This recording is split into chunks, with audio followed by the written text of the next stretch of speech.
think it hurts to brush up on some tips for self-improvement of your life and finances every once in a while. So from Money Article Monday, I found an article that lists 19 self-improvement tips for your life and finances. I thought it would be interesting to go through them, see what we do or don't do, and if we learn anything new or if we are already pretty much on the right track. If you're not familiar with Money Article Monday, what I do is pick an interesting blog or article and we chat about it, we discuss it, we see what we like, what we don't like, and we won't always have the same opinions. That's okay, that's what makes it interesting. If you enjoy Money Article Mondays, make sure you give this video a like. So let's get started with the 19 self-improvement tips for your life and finances. Today's article came from a blog called Clever Girl Finance. As always, I will have the article linked down below for you to read in its entirety. Also, check out the website because this blog actually has a lot of great material on it, and I always love finding a good blog. Now, 19 self-improvement tips for your life and finances. The writer says, when you focus on self-improvement, you have the power to transform your life, whether you want to change your financial situation, your health level, or another aspect of your life.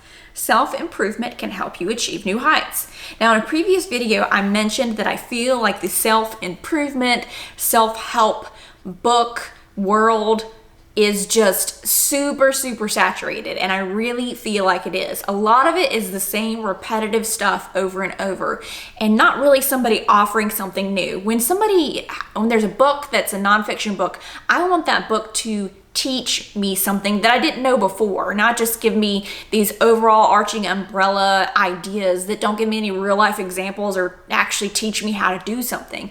I love it when they talk about statistics or when they take people's personal stories and tell them. So I'm not sure how much she gets into here, but we're gonna read and find out if there's something new we can learn. So the first part says, how can you improve yourself? Number 1, wake up earlier. Although the idea of waking up earlier may not sound enjoyable to some, a recent study published by the Journal of Psychiatric Research shows that it might be advantageous for your mental health. Beyond the mental health benefits, waking up early gives you the chance to ease into the day. Instead of rushing from under the covers into your car throughout the rest of your day, taking a moment to prepare for the day can change your outlook on life. I wholeheartedly agree with getting up earlier. If you feel like you're rushing, and you just don't get enough done, then you're not giving yourself enough time. Now, getting into the habit of actually waking up earlier was very difficult for me because I do not sleep well at night. I probably get up to go to the restroom 6 to 7 times a night. It's ridiculous, but that's how I've been all my life. I have the bladder the size of a chipmunk. So in order to just get things done though, I had to learn to go to bed early. So now I go to bed around like 8 o'clock and I get up usually around 5:30, sometimes a little earlier, sometimes a little later, but not earlier than 5 and not later than about 6 a.m. Now that might seem extreme to some, might not seem extreme at all to others, but what I found if you get up earlier is you're just able to get a lot more accomplished before everybody else is up and going. There is a peacefulness if you get up and maybe go for a walk or a run in the morning when there's nobody up and out and about, when the moon is still up and it's just that crisp morning. Sometimes it's just the best way to get your day started. I really can feel a difference if I sleep in or try to sleep in. My day is just less productive than if I get up earlier. So I completely agree. If this is not something you are already doing and you're feeling like you're dragging throughout the day, maybe waking up earlier might be something to look into. Number 2 is to read books. Books are a wealth of knowledge, just waiting to be discovered. Reading has become less popular as our lives have gotten busier. According to a study conducted by Pew Research Center, 24% of U.S. adults had not read a book in 2018. Reading, I could not stand reading in school. I literally hated it. It wasn't until I started being able to read books that I was interested in as an adult that I started loving it, and I absolutely love it. If you're someone who isn't currently able to read books, I highly recommend audiobooks. There's just something interesting, especially about when an author reads their book, or when somebody who's got a really good voice and does this for a living and maybe has different voices for different characters if it's a non-fiction or a fiction book. There's just something great about it, and it is a perfect way to spend the time if you have a commute, or you're going on a trip, or you just going to go out and take a walk. It's listening to an audiobook. Books, fiction or nonfiction, can help expand your brain, open up your brain, get your head out of your own rear end, and also help you to realize that, you know, there's more going on in the earth around the world than what you were just feeling or seeing in the bubble that you have that is your daily life. The writer says, although you don't need to go from reading 1 book a year to 100 books a year, adding more reading into your life can be useful. Not only can you gain knowledge about different topics, but you can also enjoy an activity that stimulates your mind without any screen time. We've got to pull back on this screen time.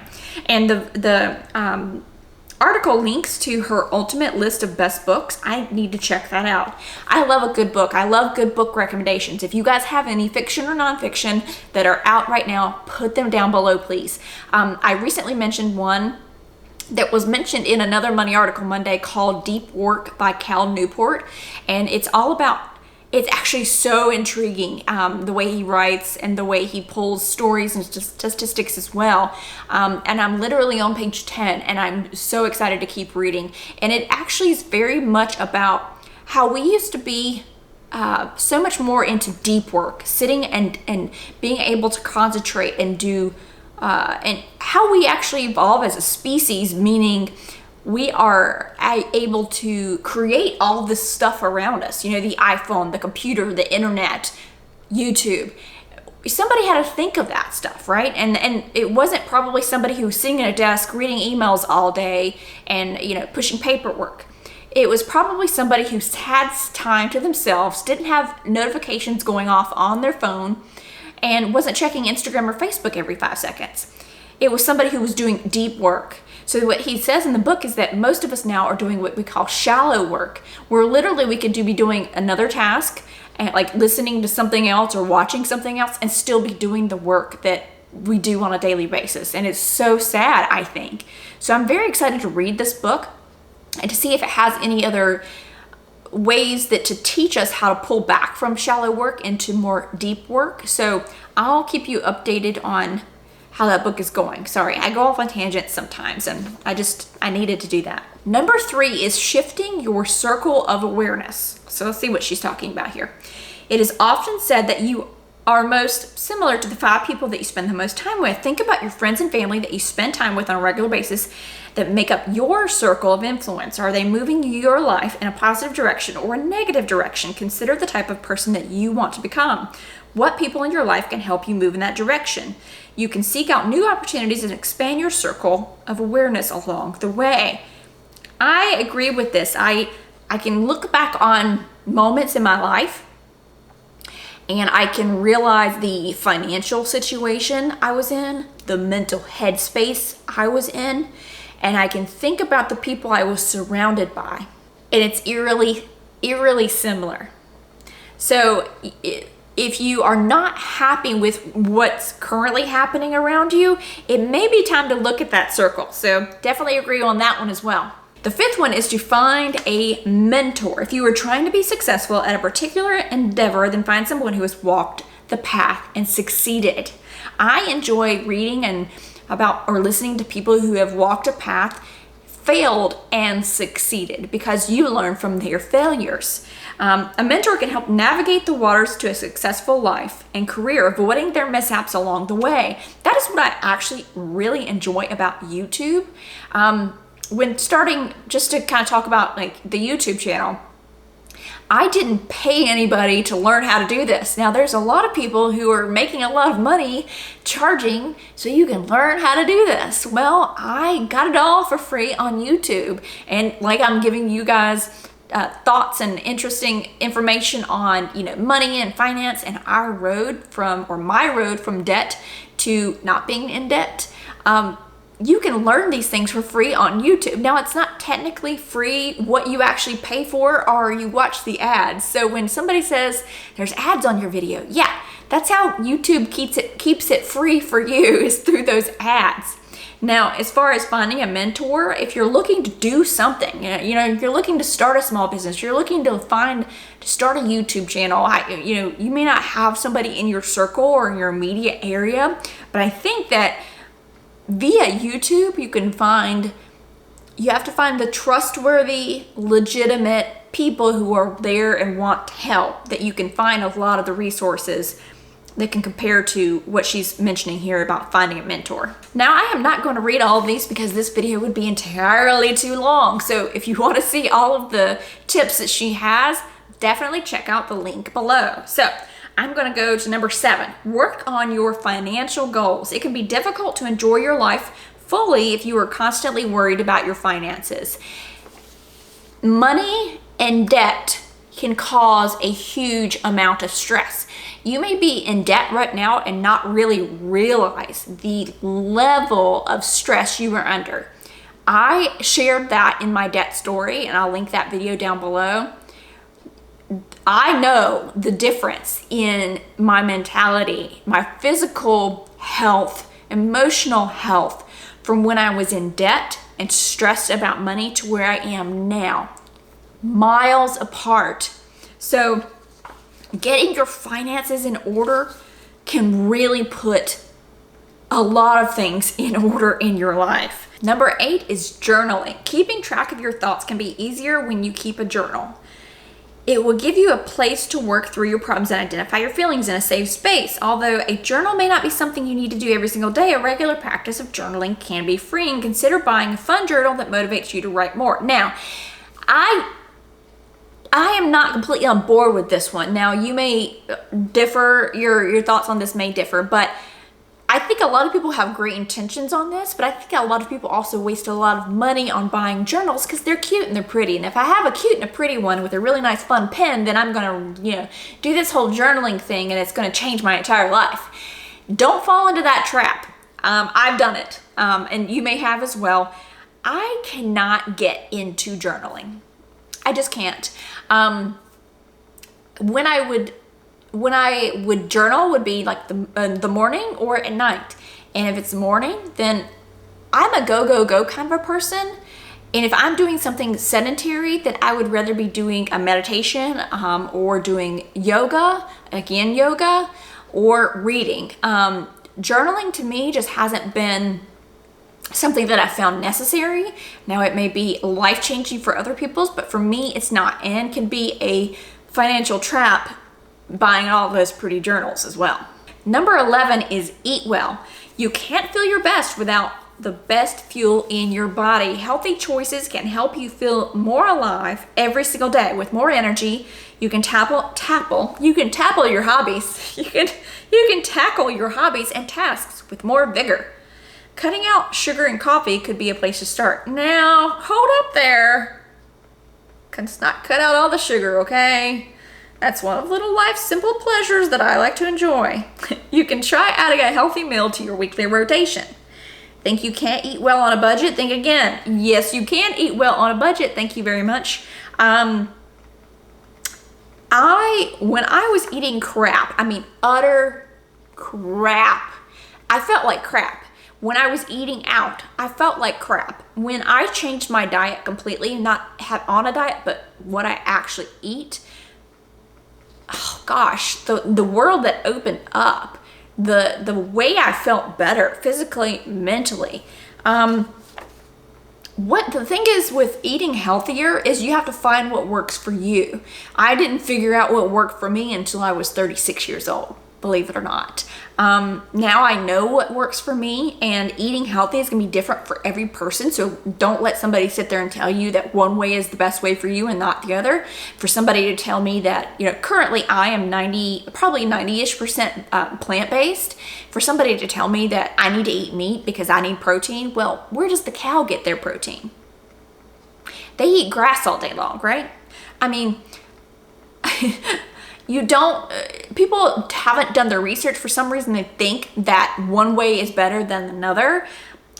do your research on your own to figure it out. But yes, eating well is a huge step, because if you feel better, if you have more physical strength, mental ability, I mean, we only have so much mental energy throughout the day, and if you fueled your brain correctly, then you could do more. So if you need to use that to do better at your job so that you can get a raise or a promotion or move on to a different position or go back to school to get certified in something or to start a side business, that is where the correlation may seem completely, from different fields, but they come back all to the same thing. Number 12 is take courses. I got a little bit of a bone to pick with this one too. One way to improve yourself is to take courses about topics that interest you. For example, Clever Girl Finance has a lot of courses about building a budget, buying your first home. They have courses, and this has become a big industry, online courses. Now, if you are very skilled in something that is a lost art, I mentioned this previously about a YouTube channel I've been watching called Elsa Ray and Baron that one of you told me about, and they mentioned her taking a course about survival lessons from this person who was on a reality show called Alone. And she developed a course about how to survive in the wilderness or whatever, which is a lost skills, and it actually was very, very beneficial. But what you have to be careful for are scams out there or people trying to take advantage. There is so much you can learn for free, with the exception of a few commercials and ads here or there on YouTube or online or in blogs, that some of these people who are creating these courses about stuff that is just like they're charging $1,000 to learn how to do something that you could easily learn how to do for free. It irks me. So just be very careful. But I do believe that you could find courses out there from legitimate people that will help you. So she talks about you might even learn a new language or a new skill. There may be things that you need more hands-on training that honestly people should be paid to teach you, because they either learned to do it or that's how they are making their money. I understand that as well, or living a day-to-day life. There are absolutely skills that you should pay to learn, but you just have to be careful. Number 13 is be honest with yourself. You can't improve if you don't consider where you've started. Take a look at your life. Are you happy in your current situation? What changes would you like to make? Instead of just continue to ignore any problems in your life, take action to improve them. I almost think that you have to get to a certain point, a certain fed upness, which is not a word, where you take the action that you need. And for me, that did happen with my debt story. There was a moment that clicked. If you're in, a bad situation in a job, there's going to be a moment that clicks. But you also, to get there, you have to be open-minded and reflective. So you can't have your whole day consumed or your whole mind consumed with something. You need to release it, and then it will come to you. Believe it or not, that's weird. Releasing it and the answer will come to you. It has happened to me more often than I can remember. I'm going to talk about 2 more before I wrap up the video. I'm going to talk about number 16. Be thankful. Always be thankful for what you already have. There are so many in this world that wish they had what you did. Don't let your drive for a better life allow you to overlook the good things that you already have. We get so focused on where we want to be that we don't appreciate where we are. And where we are is sometimes where we used to want to be. So without appreciating where you are now, what makes you think once you get where you want to be, you'll stop and realize where you are? And the final one I'm going to touch on is number 19, admit your mistakes. You are bound to make some mistakes throughout your life. The best course of action is to come clean about those mistakes to yourself and others. After admitting your mistakes, you don't beat yourself up over them again. Instead, take responsibility and move on. I have always found that honesty is the best policy. If you make a mistake at work, be the first person to go and state what that mistake was. It's going to look a whole lot better than somebody uncovers it a week, a month, a year down the road. And I feel like that way in life too. If you make a mistake, realize it, review it, figure out what you could have done better, and move on. What good does it do anybody for you to dwell on the past and what you could have done differently? The writer ends the article this way. Create a plan. First, you'll need to create a plan of action. Don't tackle every single item on your self-improvement wish list at once. It can be easy to burn yourself out if you try to tackle a dozen self-improvement strategies at once. Focus on building one habit at a time. So if one habit that you want to start out is waking up earlier, work on that one first. If the next habit that you want to start doing is reading books, work on that one next. Do them little bits and bites at a time.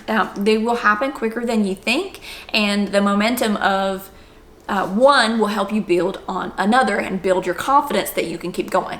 What self-improvement tips do you have for someone who's looking to improve their life or their finances? Put it down in the comments below. I'd love to read it. I know others would as well. I enjoyed this article. If you did as well and enjoyed this video, make sure you give it a like and don't forget to subscribe to my channel. I would love to have you back for more videos.